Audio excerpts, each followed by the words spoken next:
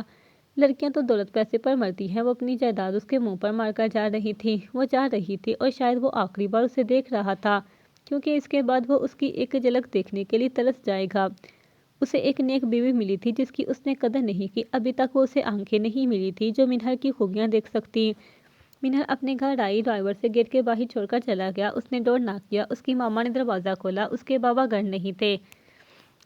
وہ اپنی ماں کے گلے ملی اور شدت سے رونے لگی۔ زبیر کو شدید مارنے کے بعد سنور اور احتشام کر واپس آئے۔ کیا ضرورت تھی تمہیں میرے ساتھ آنے کی؟ اگر آپ اکیلے جاتے تو اسے جان سے مار دیتے۔ جاری ہے۔